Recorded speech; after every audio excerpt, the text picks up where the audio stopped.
보내시고 또 방학 기간에 또 미륵보림에서 열심히 또 영양정진들 하시고 또 우리 추석들도 그간에 보내시느라고 수고들 하셨습니다. 그간에 좀 쉬는 기간이 있어서 여러분들이 법화경을 배운 그 흐름이 조금 흐트러지지 않았나 좀 염려가 되기도 합니다만은 뭐 그간에 여러분들이 워낙 또 이 경전 뿐만 아니라 또 열심히 또 안거기도 하시고 해가지고 경전에서 이야기하시고자 하는 그 마음가짐, 그 깨달음, 그 바탕은 여러분들이 계속 이어지고 있지 않나라는 그런 기대를 해봅니다.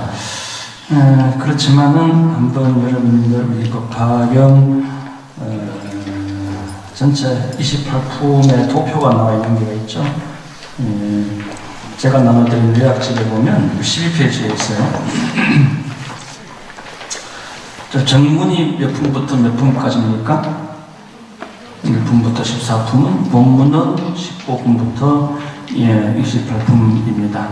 우리가 이제 법화경의 대의를 두 가지로 얘기해봐라 그러면 정문에서 얘기하고 있는 객원현실이다.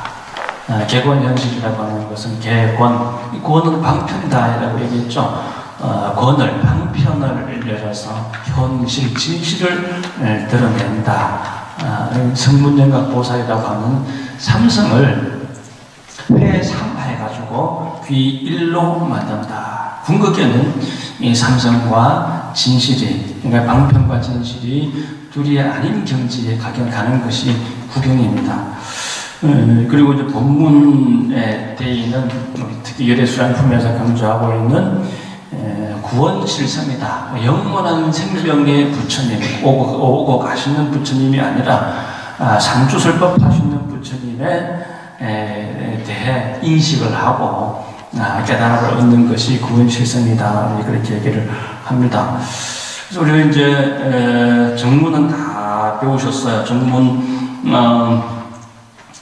방편과 비유, 그리고 또 신해에서 장자, 붕자의 비유, 또 약초유 등을 통해서 중생들의 경기를 성숙시켜서 수기를 주시고, 또 마지막에 또 이게 화성유, 오백제자수기, 또 수학무학, 음력에서는 이제 제일 경기가 낮은 하경기에 또 중생들에게 수기를 주시죠. 그러면서 이제 법사품부터는 말 그대로 이제 법사가 된 거예요. 보살이 된 겁니다. 이 법사가 되고 보살이 되었다라고 하면은 그때부터는 상부 보리도 물론 계속 이어져야 되겠지만은 무엇보다 중요한 것은 이제 하와 중생으로 이타행을 해야 됩니다. 그래서 전법을 해야 됩니다. 그래서 이제 전법하는 자세에 대한 얘기들이 법사품에 나오고, 그리고 이제 제바다르타품에서는 누구든지 성불할 수 있다. 뭐 지금까지 우리가 참 여인들은 성불하기가 어렵다라고 했습니다만 여기서는 용녀가 성불하는 모습이 나오고, 그리고 악인은 성불할 수 없다라고 얘기했습니다만은 악인의 가장 대표 주자라고 할 수 있는 제바다다가 성불하는 모습이 제바다르타품에서 나왔어요. 자, 이와 같은 깨달음을 얻었으면 어떻게 해야 되겠습니까? 널리 이 법을 전해야 되겠죠. 이제 그런 내용들이 이 권지품에 나오고, 그리고 이 상부불이 하와 중생하는 데 있어 가지고 기본이 되는 어떤 수행, 마음 자세를 사알락행품에서 신구의 서원이라고 하는 사알락행으로 부처님께서 수행을 해라, 마음가짐을 가져라 라는 내용의 말씀을 하셨습니다. 그러자 이제 본문으로 넘어옵니다. 본문에 이제 종지용출품에서 이제 수많은 지용보살들이 땅속에서 출현하시게 되고, 그 수많은 지용보살은 다 서가모니 부처님께서 과거 전세에 다 제도를 하셨다라고 이제 하시는 내용들이 나오게 됩니다. 그러자 미륵보살을 비롯한 그 회중에 있는 모든 대중들이 의심을 가졌죠. 서가모니 부처님께서 보리수 나무 아래에서 깨달으신 지가 얼마 되지 않는데 몇십 년 동안 어떻게 저 많은 중생들을 제도할 수 있었을까라는 의심을 품게 되고, 그 질문을 누가 하죠? 질문을 누가 합니까? 미륵보살이 하시죠. 그죠? 그러니까 서품의 질문도, 서품에서 최초의 질문도 미륵보살님이 하시고, 그러니까 본문에서도 최초의 질문자로서 미륵보살님이 등장을 하시면서 이제 본문의 문을 미륵보살님이 열고 계신다라는 이제 말씀을 드렸었죠. 그러자 부처님께서 뭐라고 하십니까? 열의 수명은 본디 한량이 없다. 내가 이번 생에 태어나서 깨달음을 보인 것은 방편이다. 그렇지만 진짜 나는, 부처님은 열의 수명은 한량이 없어서 상주불멸한다. 어디에서나, 그러니까 어느 곳에서나 어느 때에서나 부처님은 설법을 그친 적이 없다. 과거에도 현재에도 미래에도 그러하다라고 하는 말씀을 예수량품에서 하십니다. 이와 같은 상주불멸의, 그러니까 구원실성의 부처님이 상주불멸의 부처님으로서 중생을 제도하는 이 모습을 이해하고 깨달은 그 공덕이 얼마나 크냐. 이게 단순히 그냥 부처님께서 영문 불멸하시다, 상주불멸하시다라는 그런 차원을 넘어서 이 안목은 뭐냐면 바로 부처님의 안목과 다름이 없는 거예요. 지금 이 순간 여기에서도 부처님께서 상주설법하고 계시면 여러분들이 집에서 이 절을 오고 가고 하는 그 과정 속에서 보고 듣고 자동차 소음, 매연, 소음 여러 가지 그런 것들이 다 부처님의 상주설법의 모습들일 수도 있다. 라는 어떤 그런 안목, 부처님의 안목으로서 이 시방 세계를 바라보면은 부처님 설법 아닌 게 없겠죠. 상주불멸하신단 말이에요. 근데 그 정도의 어떤 안목이 되었을 때 정말 보살이다.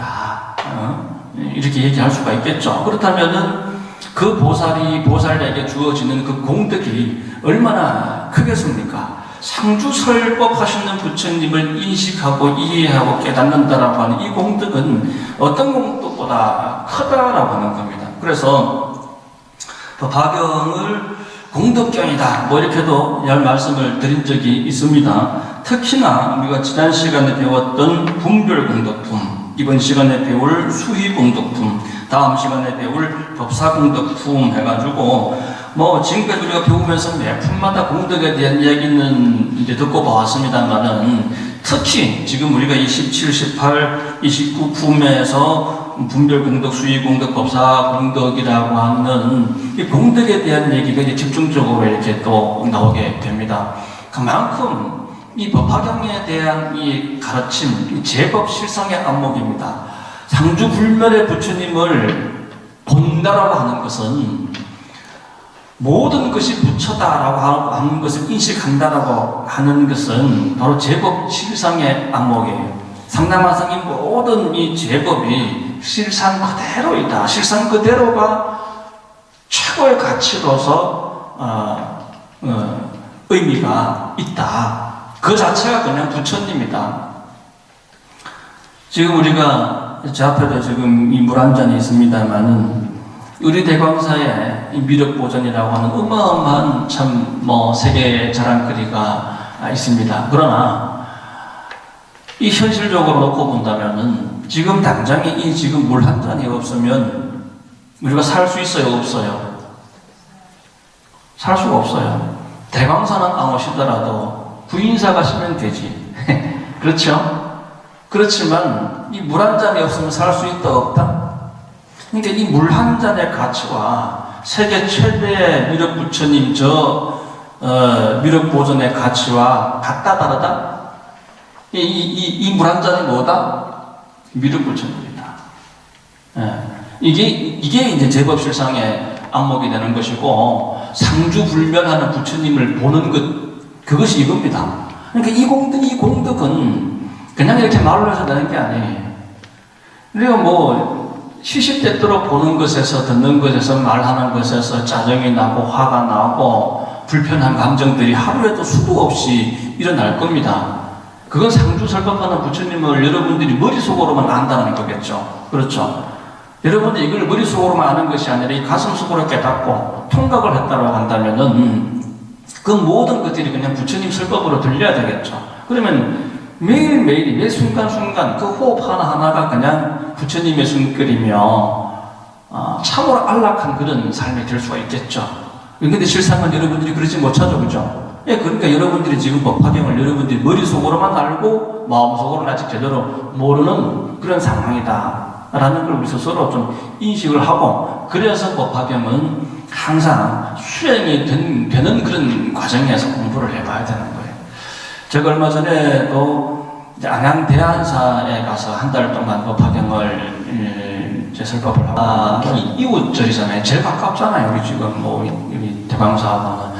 그래서 주지스님께서 자꾸 요청이 계시고 해서 대안사는 그럼 다녀와야 되겠다 싶어서 한 달 동안 법화경을 하는데, 제가 이제 참 여러분들하고도 계속 이 법화경을 참 공부를 함께 하고 있습니다만은, 이번도 대안사 가서 법문을 하는데 또 다르더라고요. 또 달라. 맨날 여기서 하는 내용하고 거기서 하는 내용하고 경전의 글씨는 똑같은데 생각이 다르고 마음자리가 다르고 분위기가 다르고 대청법 대중이 다르고 입에서 나오는 설명이 또 달라져요. 이해도가 또 달라지지. 그래서 이게 단순히 어떤 글의 무게가 아니고 부처님의 어떤 그 가르친 그 법의 무게가 이렇게 한량도 없고 끝도 없구나. 막 무한대로 이렇게 자꾸 이제 샘솟는구나. 그런 거를 좀 다시 한번 느꼈습니다. 어쨌든, 이와 같은 이 무량한 부처님을 깨닫게 되면은 그 공덕이 어떻게 했어요? 공덕이 또 무량하겠죠. 그죠? 보이는 것, 듣는 것, 이 모든 게 부처님이다 이거예요. 그렇죠. 부처 아닌 게 없죠. 그럼 무량한 부처님을 깨닫는 거 아닙니까? 이게 이 열애수작품에서 얘기하고 있는 구원실성이라고 하는 게 그것 아닙니까?